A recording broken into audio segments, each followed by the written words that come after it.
Good morning. Mko poa? Kabisa. Good, sasa niwekee 2400. Ni kama itajaa. Wewe weka, nitaona ikijaa tutaweka pole pole.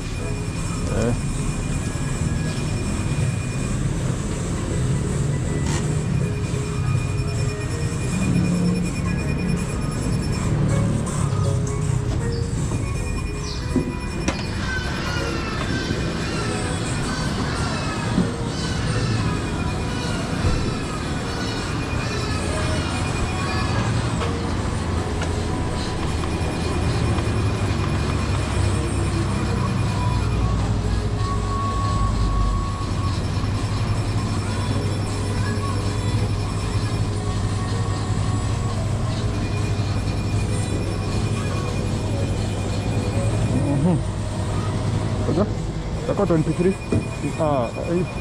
Zimia mahali. Isijae sana. Usipata hiyo. Hiyo. Na imejaa. Iko juu kabisa. Wewe unaijua. Ndio tu nimefikiria.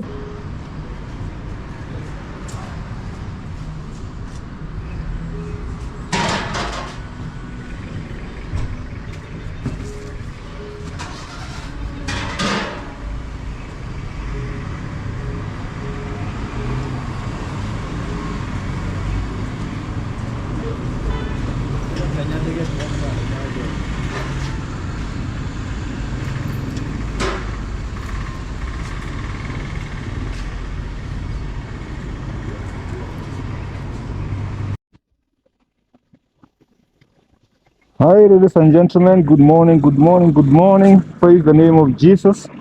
Here we are, this is Meshach to Who's Paradise. We are in Kiabu town, Shell petrol station. We have just finished fueling. As you can see, our little boy here is now full, completely full. It is exactly 6:14 a.m.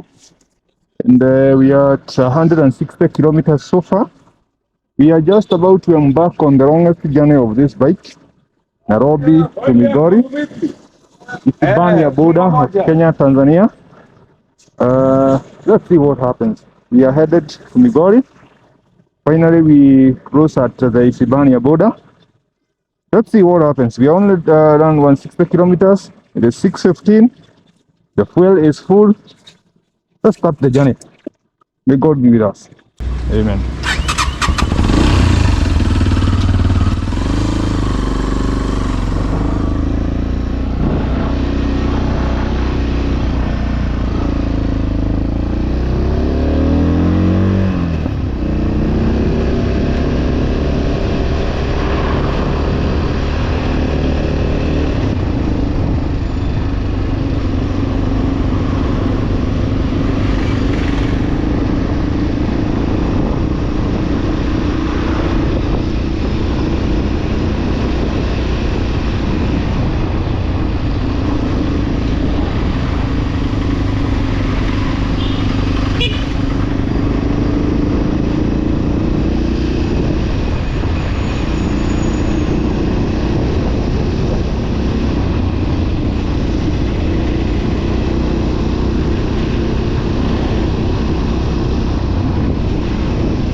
As we start the journey this morning from Nairobi headed to Migori, I want us to spend time with this bike, experience the bike, enjoy the journey even if it is looking cold this morning. I want us to also have a lot of information about this bike, so I'm going to spend time discussing this bike as we continue riding. We are also going to have a look at Migori County, which is my destination for this ride. Let's try and see which county it is in the map of Kenya. It's called Migori. Many people don't even know which direction Migori is from Nairobi. Many people would imagine a lot of things about Migori County, so I want to give you information that I have been researching about this beautiful county of Migori, so that after this video is over, you're not going to be the same again. I want to teach you some few things. I want you to enjoy this ride with me, so please stick with me from here all the way to the end of this video. We are on Tekken 250 2024. It's a brand new motorcycle. My journey with this bike started a few days ago when a client bought this bike from Nairobi Power Bikes, and he requested me to spend some few days with it, do a lot of testing for the bike, and also do a lot of videos for the market, for my viewers, for you to actually see how Tekken looks like, for you to understand what Tekken is giving.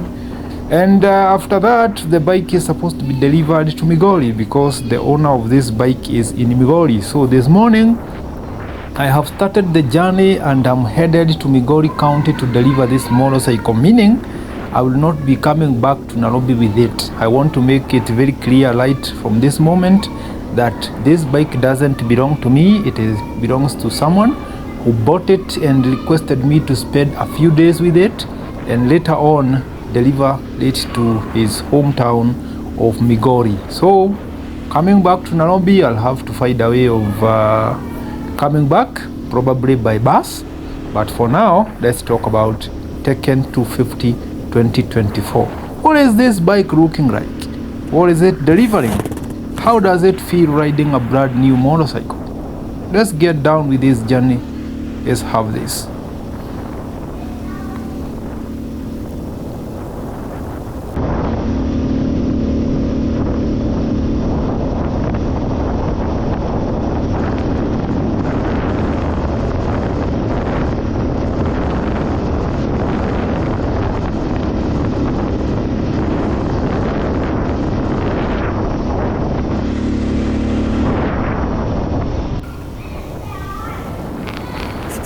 Tekken 250 adventure bike is tailored for epic journeys, combining rugged durability with exceptional comfort, which we are going to test right now.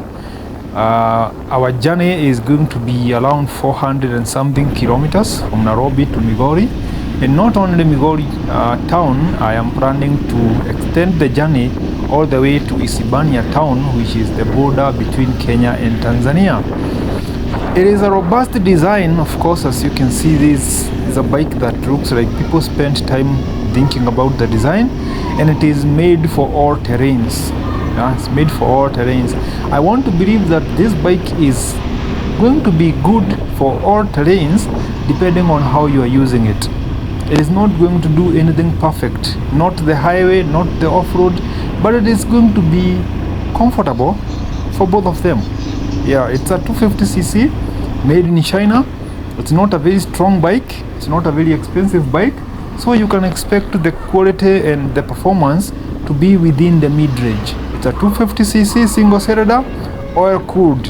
Some few technical details about this bike is that it is a 250cc motorcycle, which now it's a bit controversial because the previous models of Tekken were 223cc, not 250 but 223. It is rated as 250, but the actual capacity of the engine is 223cc. But now the one I am riding right now, the 2024 model, has a different engine, not the previous engine upgraded, but a totally different engine, which is now believed to be a 250cc, a proper 250cc. This bike is carbureted, it's not EFI, it runs on carburetor. The previous model was running on a PZ30 carb. For those people who understand carburetors, you know what these numbers mean. It was running on PZ30, but the current model, the one I'm riding right now, is running on PZ32. It has a bigger carb and a bigger engine, which is the reason why this bike is performing better than the previous model. It has PZ32 and also a bigger engine. This is a bike that is believed to have a maximum power of around 25 horsepower, the one that I have right now, but the previous model was quite low in terms of horsepower. It was below 20, which was frustrating to a lot of people, because riding a bike that is believed to be a 250cc and it is not delivering even 20 horsepower, it was quite frustrating for a lot of people. A lot of people bought them new and also sold them second hand while still new. This one is believed to have around 21 Newton meters of torque. The earlier model was around 17, if I can remember, 17 Newton meters of torque, which is also quite low in terms of power. Especially when you're trying to launch the bike, trying to keep up with highway speed, trying to learn some steep hills off-road, that power is quite low. It is a bike that doesn't have an ECU. It runs on CDI. This is a carburetor fuel system. You don't have an ECU here. You run on CDI, but it's not a bad CDI system, because I have not had a lot of people having failures in the ignition system. Even for the previous models, we haven't had a lot of people with those failures, spark plugs not firing, and a lot of things that come with the ignition system have not been reported. Because this is a bike with a carburetor, you can expect the tank to have a cock. Yeah, there is a tap that crosses from the main tank to reserve, something like that. You can expect it to have that tap somewhere.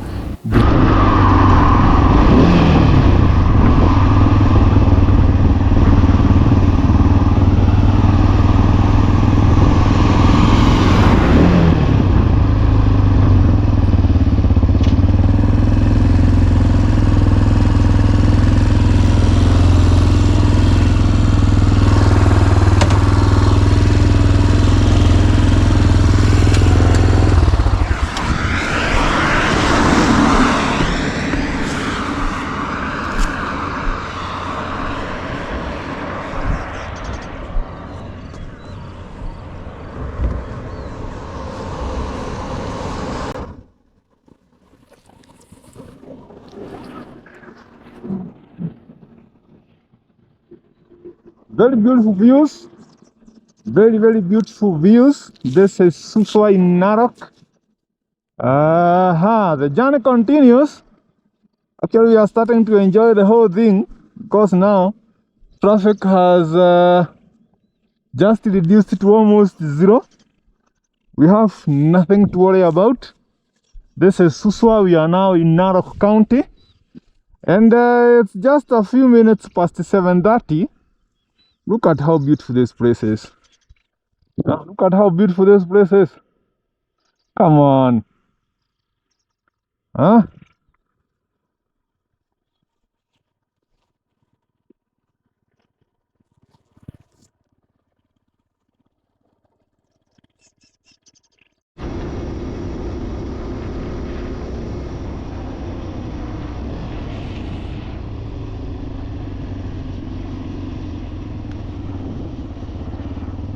No, it is oil cooled. It has an oil cooler, a small gadget that looks like a radiator, but it's not a coolant radiator. This doesn't have coolant, it only has oil. It is oil cooled, so oil has a way of circulating from the engine into the external gadget, the oil cooler. The oil cooler traps wind as you ride, just like what the normal radiator does, trapping wind, cold air, cools the oil and then circulates the oil back into the engine, meaning at no point this bike is supposed to have overheating issues. As long as you're riding it, you should not have overheating issues, because oil is coming out of the engine into an external cooling gadget, and then from there you get cooler oil. It's not completely cold, but it is cool, getting back into the engine and cooling the engine. Again, this engine is also cooling the wind. It's also air cooled, so it has those fins that help the engine cool with wind as you continue riding. This bike has a gearbox that is a 6-speed transmission, meaning it has gear 1, 2, 3, 4, 5 and 6. It has up to gear 6. Gear number 6 doesn't have power to push the bike. It only makes the bike smoother and more comfortable. When you want to ride at constant speed, let's say 100 kilometers an hour, you can do that comfortably because gear number 6 is cooling the engine down by reducing the revolutions, the RPMs. It is just there to make the engine calm down and more comfortable. You cannot expect a lot of acceleration from gear 6 from a single cylinder 250cc. It's not practical. What it does is to help the engine relax and also saves fuel as you're riding. If you want to cruise nicely and comfortable, gear number 6 is going to help you do that. This bike is running on chain. It's not shaft driven. This is a chain, just the normal chain, and it uses a 520 size of chain. The sprockets are 46 teeth to the rear and 16 teeth to the front. The ratio of 46 and 16 on the 520 chain has also been controversial from the previous models, with the owners of the previous models claiming that the bike is slow at top speed because of the size of chain. And I can remember we had a lot of people changing from 520 to 428 and also reducing the number of teeth in the rear sprocket to make the bike a little bit faster. Although when you do such modifications, you compromise on the power delivery. You could be getting a little bit of higher top speed, but the acceleration is compromised. So you also have to look at which one is better, which is the better evil. Do you want to have a bike that has good acceleration but low top speed, or do you want higher top speed with poor acceleration? Yeah, the clutch type for this motorcycle is just the normal plates, multiple plates, which are dipped in oil. They are oil immersed 6 plates. It has 6 plates actually, 6 of them. Not very big clutch because it's not a bike that is expected to deliver a lot of power, but the plates are enough.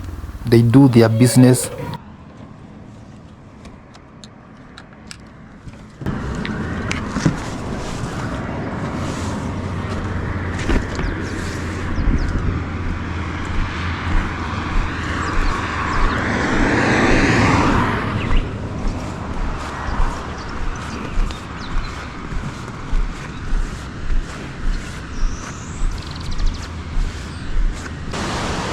And it looks like a serious flooding.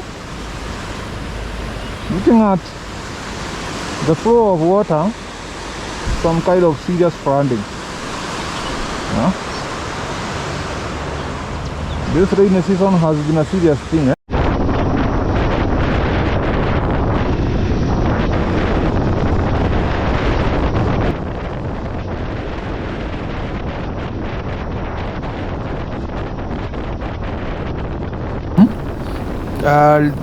The bike is just a single frame. It's not so many joints like what we see in the high-end bikes, like in the BMW GS, where you can open a lot of bolts and break down the suspension into very small pieces. This is a welded single frame, which is quite enough. Not the best, not the toughest, but it is enough for the engine. You know, also the frame design is also dependent on the quality of the engine and the amount of power that engine is delivering. And that's why you see, if you look at super bikes, they have very thick frames, very thick metallic frames, because the engine is producing a lot of power.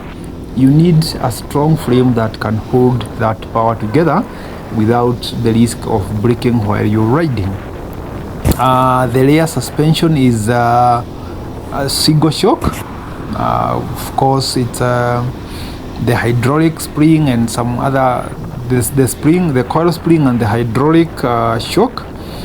They do some good job. I have tested this bike off-road. If you saw my previous video of testing the Tekken 2024 off-road, you saw me crossing rivers and some other things. I believe it is enough. It is not suspension you can take to jump over locks like the motocross motorcycles. This one cannot do that. But for normal maram roads, for normal potholes, here and there you miss one, you hit the other one. For bumps and some rough roads, this one is going to be more than enough. I tried this bike in a place called Gatokoyo in Gatondo, and I can tell you it is comfortable. Riding through the village roads, you're very comfortable.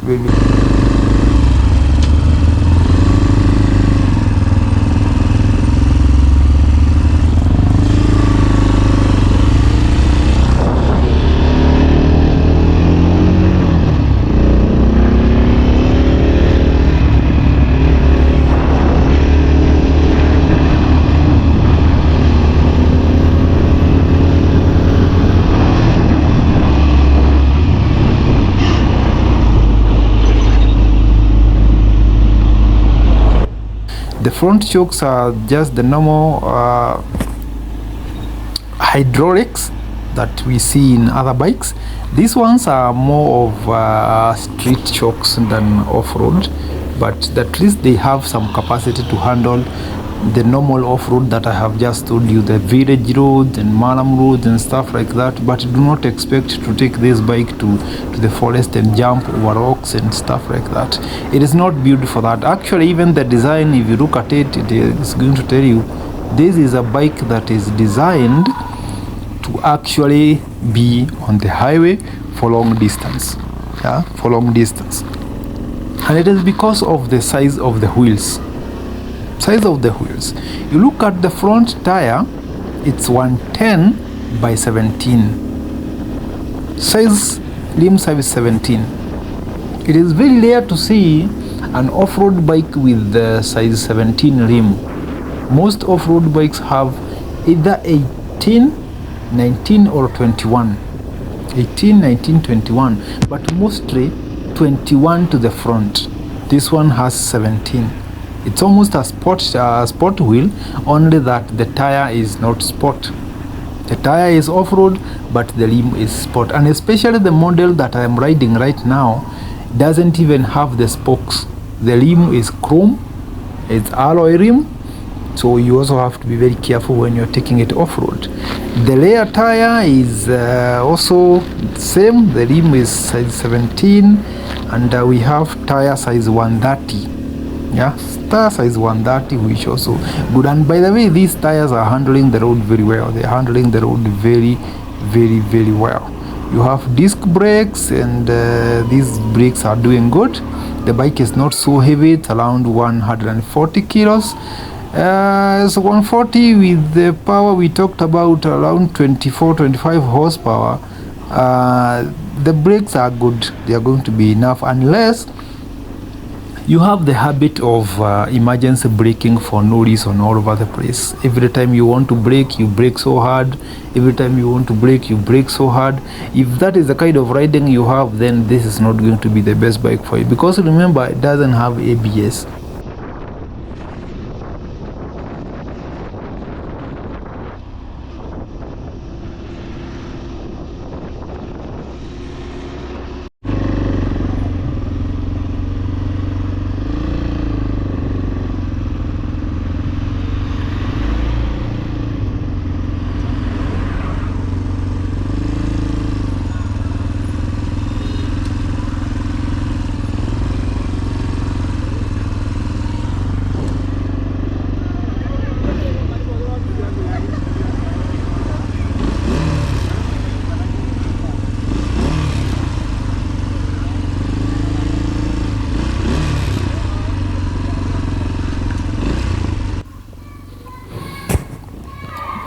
This is a brand new motorcycle. I cannot be able to test the top speed that is going to be delivered by this bike, but of course we are going to wait until we finish the break-in period and see if we can get the real figures after the engine has been broken in, because right now if you try to test the top speed, you're going to mess up with this bike completely. Brand new motorcycles, brand new engines need time to break in. You know, engines are made of metallic pieces put together by bolts, springs, and bearings and stuff like that. A lot of movement is experienced inside the engine, which is supported by oil. And because the engine is new, a lot of things have not been sitting well. They have to be given time to sit properly and start to get the right movement. If you push this bike so hard, you have chances of destroying the block. The piston is going to scratch the internal part of the block. The rings are going to crack, or they're going to scratch the block. The cylinder wall, you can have risks of breaking your valves. A lot of things can go wrong. Even the crankshaft can get damaged. So you have to be careful until you finish the first like 1,000 kilometers. That is going to be enough. It is called the break-in period. We shall have a different video to discuss engine braking.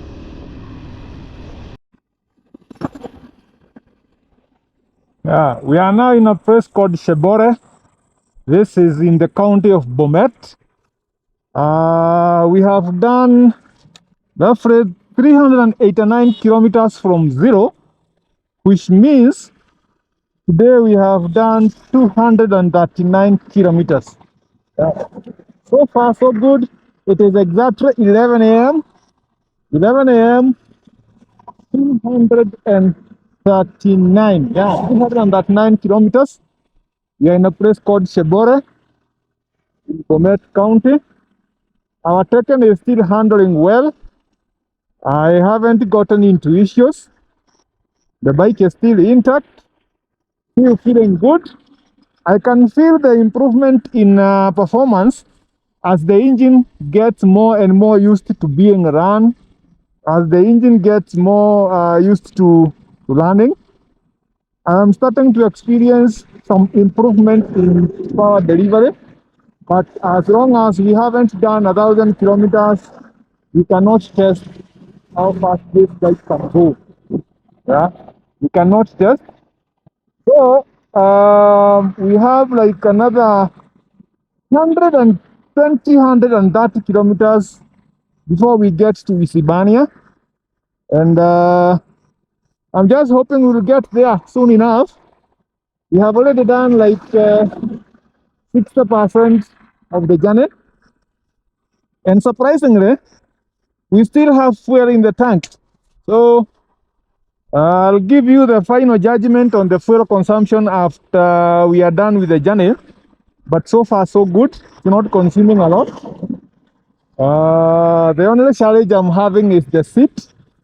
The seat is quite hard, so getting quite uncomfortable as time goes. But it is just because it is new. As it gets more used to being used, I won't believe it's gonna get somewhere. But for now, it is quite hard. It's pinching. That's the only thing I have noted. Anything else, the bike is okay, feeling good. Let's continue with the journey. We are in Shebore, Bomet County, 239 kilometers today. Let's go.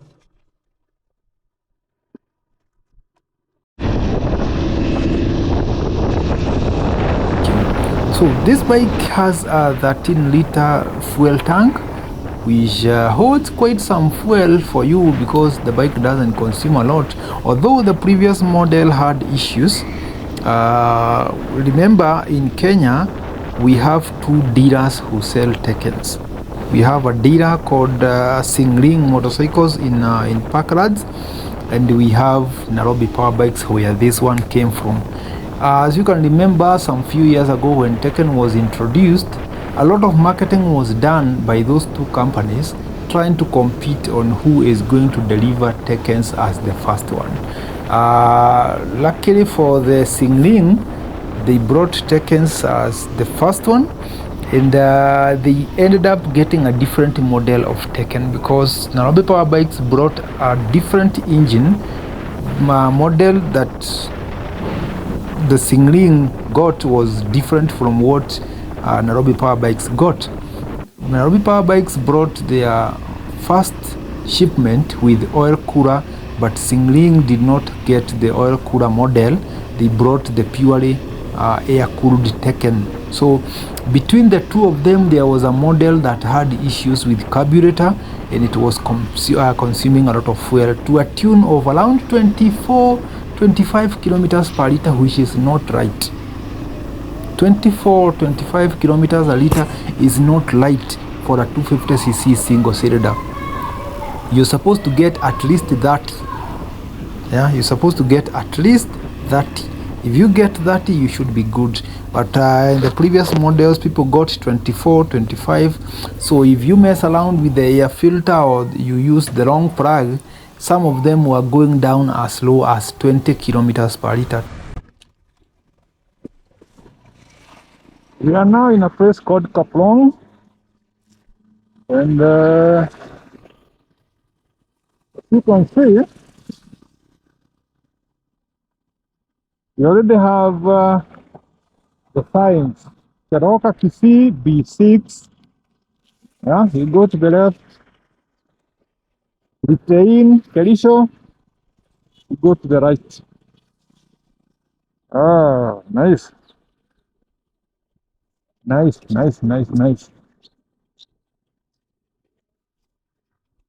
And by the way, as we are here, let me inform you that our Tekken has already done 400 kilometers. We are at 403. 403, meaning we have done 253 kilometers today.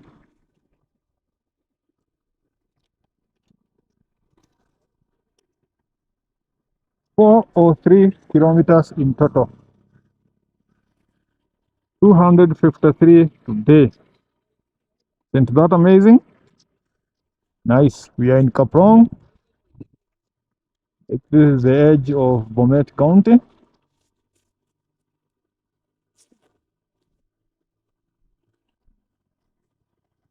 From here, we should now be entering Kisii County, I think.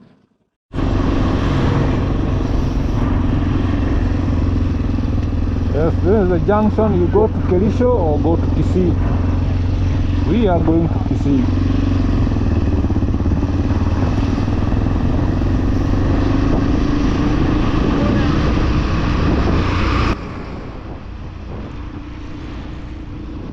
Per liter, 20 kilometers per liter is like an 800cc dual sport, or let's say a 750cc ADV, which doesn't make any sense. That's a lot of fuel.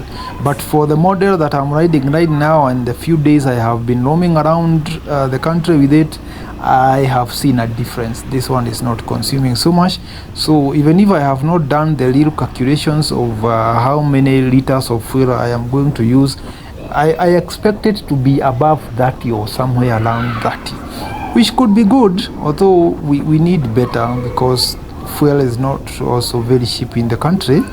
If we get a higher mileage, the better.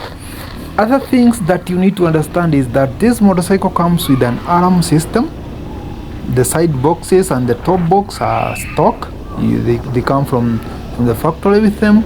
The exhaust is the double exhaust, which doesn't give you a lot of room for you to change and put aftermarket, because it is so engraved into the frame of the bike, and if you change, you're going to damage even the way the bike looks like. And remember, the exhaust and the look of the bike from the rear has been taken straight from Yamaha XT660Z Tenere. There's a bike called XT660Z Tenere. That is the bike that looks exactly like Tekken from behind. If you put them together, you're going to understand what I'm saying. They look exactly the same. The exhaust, the number plate position, the indicators, there are a lot of things look the same. So Tekken designers stole straight away from XT, which also looks good. It's not bad. This bike comes with engine guard, stock, the GPS tracking system. They come with it, hard guards, a lot of other accessories that many people will spend money buying. Tekken is coming straight from factory, fitted with them.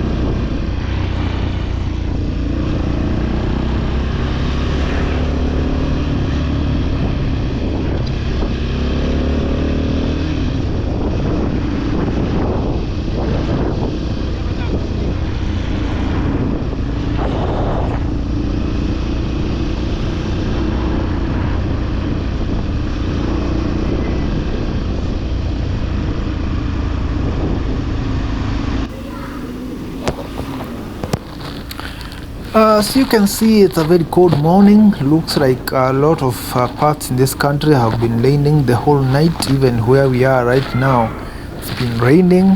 The roads are wet, the rivers are flooded, but God has been gracious enough that we have come this far, very far from home. We left Nairobi around 10 minutes to 6 a.m. and now it's during the day. As you can see, we are still moving on with our Tekken 250 2024 model. Our destination is Migori. We want to go to Migori and see how far Isebania border is from Migori town. The journey is going to end in Migori when I'll deliver this bike to the client.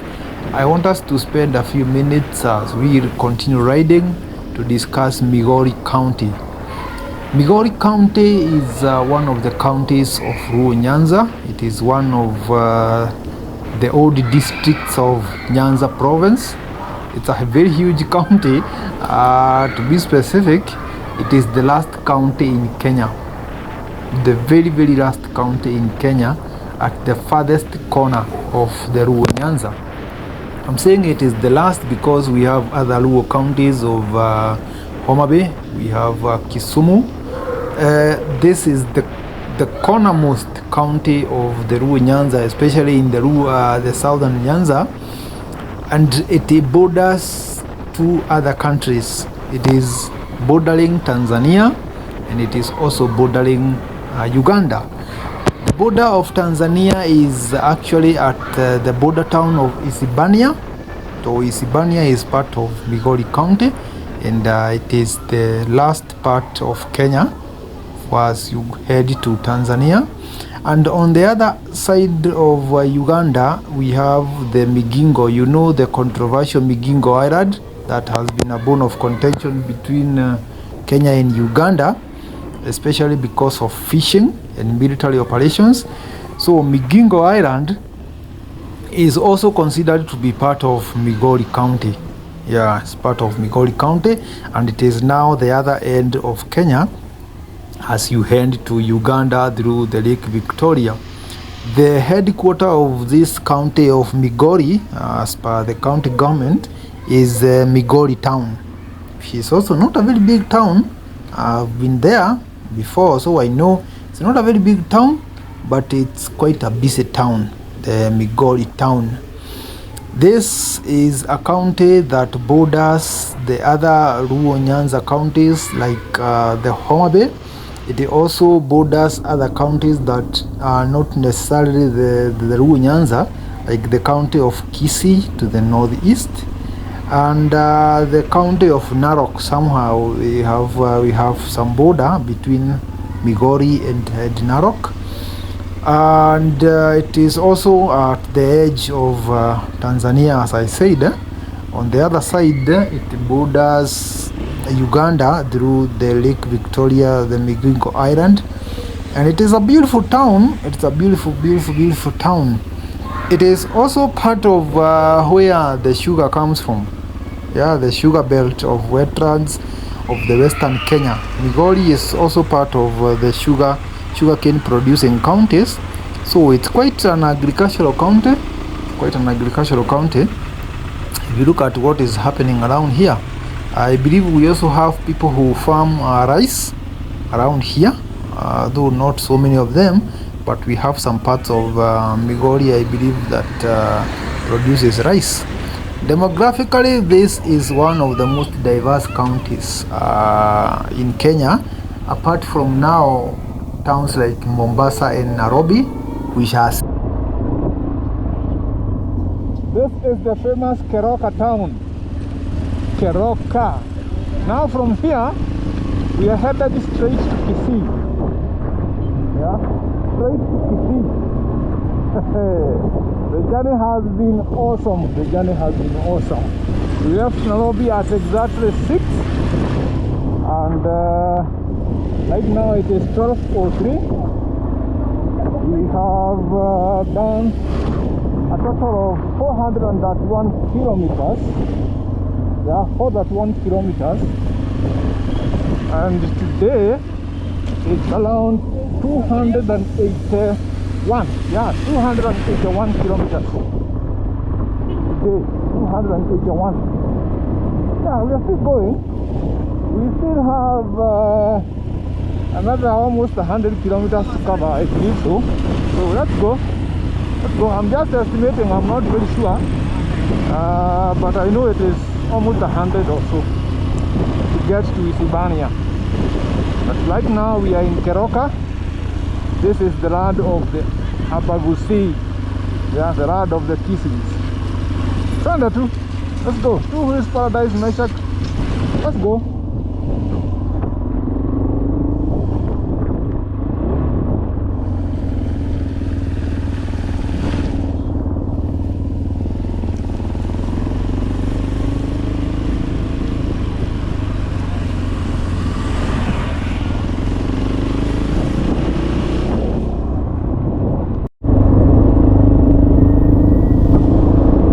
Welcome to Kisii town.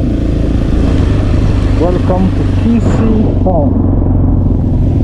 Look at this guy. Hi baba, habari yako? Njia kwenda Migori? Unaenda na hii. Naifuata. Unaenda tu. Nayo mpaka upate main kwa flyover. Oh, kuna mahali kuna flyover? Unaenda na hii. Nitapiga left kwa hiyo main. Uende nayo. Toka Migori. Sawa, asante. Nimetoka Nairobi. Sasa nilikuwa najua mpaka huku, sasa kutoka hapa ndio sijui. Sawa. Wewe unataka na hiyo main. Siende hivi. Ukifika kwa hiyo flyover. Unaenda na left. Asante. Thank you.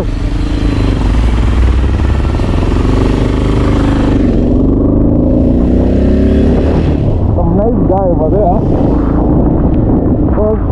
From here I have no recollection of the map. So for you not to get lost, always have the habit of asking the locals. Yeah? Sometimes Google Map will play around with you. Sometimes GPS will play around with you. But the locals, unless someone has their own reasons to play around with you, I don't see it happening. So that guy has told me to continue straight until I get to the main junction, somewhere with a flyover or something, and then I'll get to the Migori main highway. Okay, let's go. This is busy town. It's already a very busy town. Very, very busy. And this place has a lot of money, by the way. This place is rich. People have a lot of money here. I don't know how, but Kisii County has money. You can even tell from the buildings and stuff.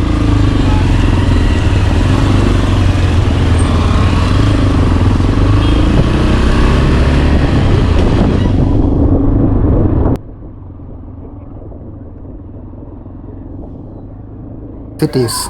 If you just separate the other counties from the cities and you remove Nairobi and Mombasa, the other counties, the 45 of them, technically have some ethnic community that roams the land. Yeah, if you go to counties of like Embu County, you know what to expect, the people you are going to expect to be there. If you go to counties like Machakos, Makueni, if you go to Narok, if you go to counties like Kajiado, you expect the majority to be a certain community. If it is Maasai County, you're going to find Maasais to be the majority. Considering Migori, it is a county that it's in the Luo Nyanza, you can expect that it is going to have a lot of Luos as the majority. But that is not the case with Migori. If you go to Kisumu, that is the case. If you go to Homa Bay, that is the case. You find the Luos being the majority. But for Migori, something doesn't sit so right, because Luos are not the majority here. Yes, we have a lot of them, but they are not the majority, even if the county is one of the Luo counties. This county is inhabited by a lot of other communities.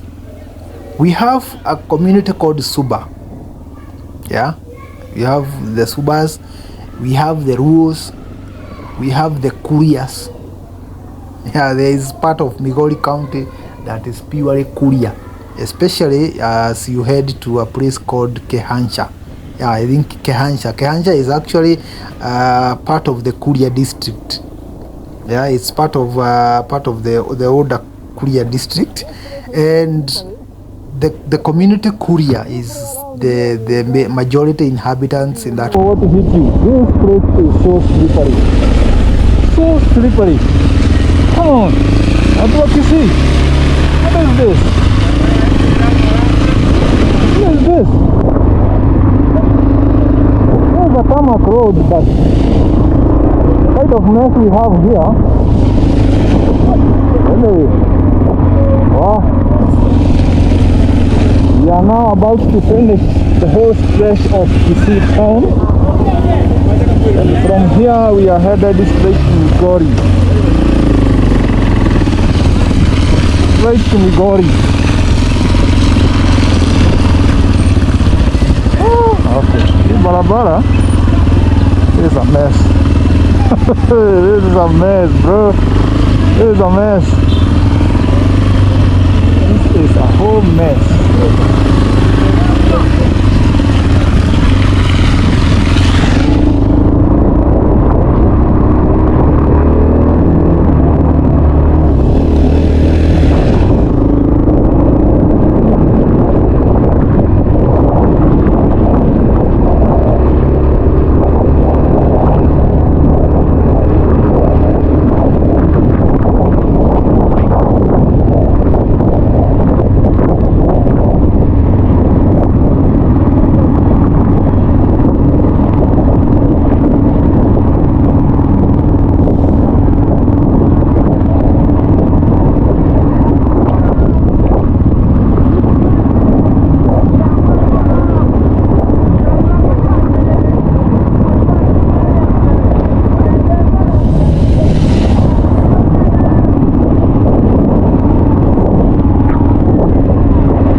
The Embalambamba hometown.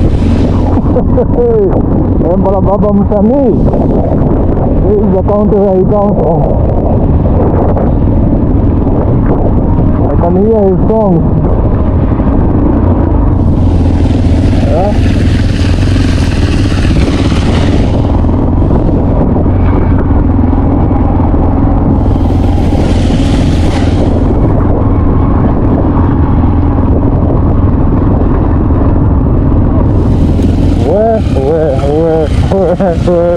Hizi ni mahuat before.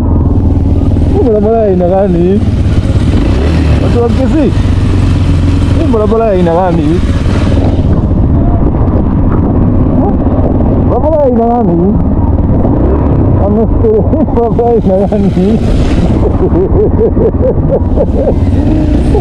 in the gates of hell? Hey, Balabamba.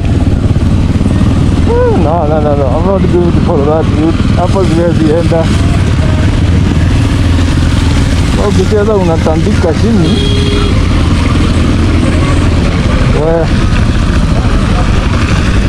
What are these ones?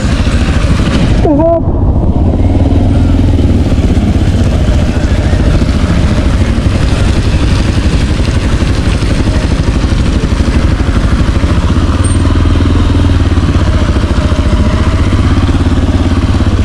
And surprisingly, wenyeji looks like they know what they are doing. I'm not used to this. God damn it. I'm not used to this, bro. This route is so slippery. Makosa kidogo unatandika chini. What? And look at the wenyeji. They're very comfortable. I think they know how serious the problem is.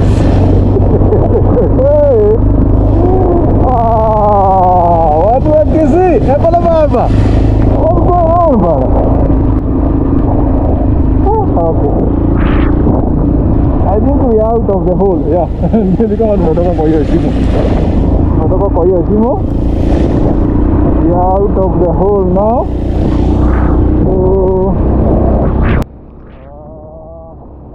Please. We also have a lot of Kisiis in Migori. And you know why?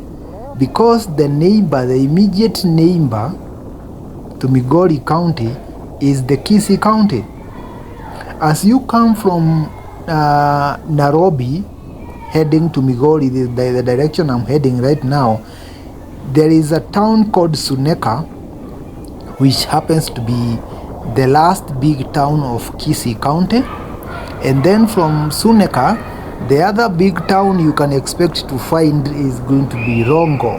And Rongo is the junction between Migori and Homa Bay. As you come from Kisii, you can decide to take any of the directions. Whether if you want to go to Homa Bay, there is the road to Homa Bay. If you are going to Migori, there is the road to Migori. So between Suneka and Rongo, a lot of Kisiis are there. A lot of rules are there. So that is one of the towns that you find a lot of communities mixed up. Apart from the Kuria, Kisii, Luo, Subas, we also have the Ruyas. And we are having Ruyas because of the community called Maragori.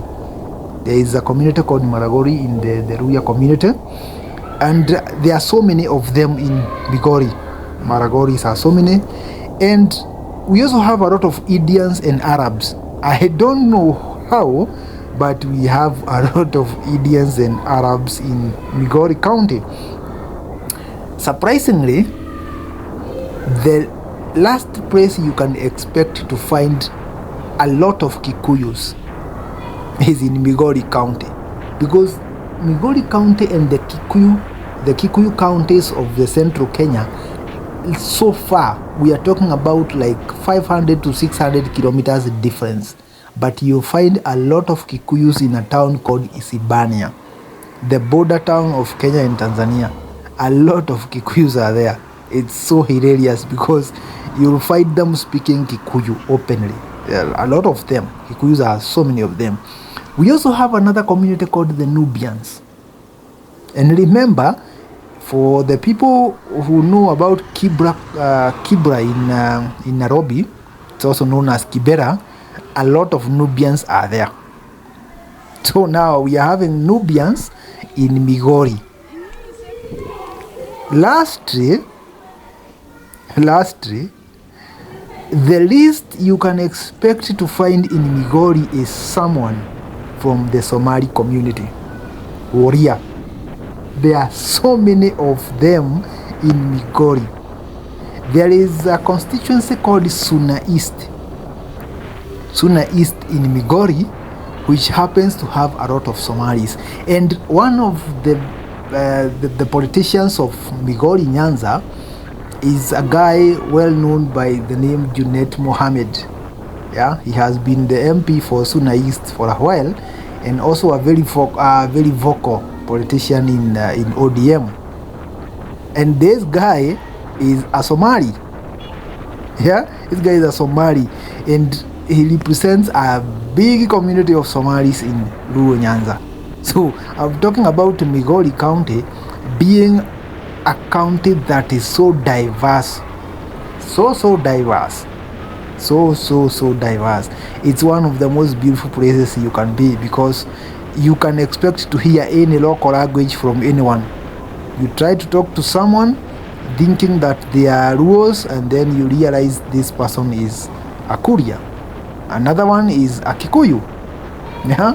Another one is a Luo. We have Ruyas, Maragoris, and then you find the Somalis. Actually, in Migori town, a lot of businesses that deal with electronics and a lot of boutiques are owned by Somalis. And don't make a mistake of thinking that these are Somalis who just came from the northern Kenya to set up businesses in Migori. These are local inhabitants of Migori County. Yeah, the Somalis. Finally, here we are. This is the famous town of Isebania. This is the border town, Isebania. From here, now we are headed to the Tanzania border. Right? Yes, Tanzania border.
It has been a journey.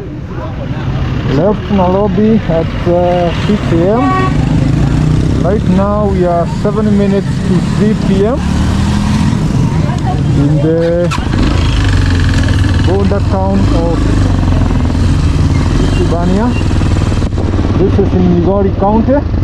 That is the last point in Kenya. Beyond that gate, you are in Tanzania. So this is the farthest corner of the country, Kenya. The last town called Isebania, a very famous town. It's my first time to come here, and even if I don't have a lot of time to spend and learn a few things about Isebania, it's a beautiful little town. Looks very busy with a lot of huge trucks. These are human beings doing their businesses between Kenya and Tanzania. And I want to believe it's also a peaceful town. Looks peaceful. Predominantly occupied by the community rule. Migori County is a county occupied by the rural community. But you can expect to have every other community in this town because it is a business hub bordering Kenya and Tanzania, the famous Isebania. I'm so happy. I'm so happy that I made it. By God's grace, we are here. This is Isebania. I am on my way back to Migori, to do the business that brought me all this far. But I wasn't able to go back without coming to Isebania.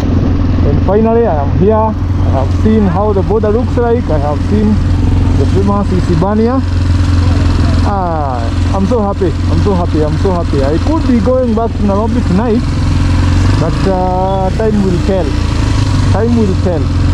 Let me just finish what brought me here, and then time will tell.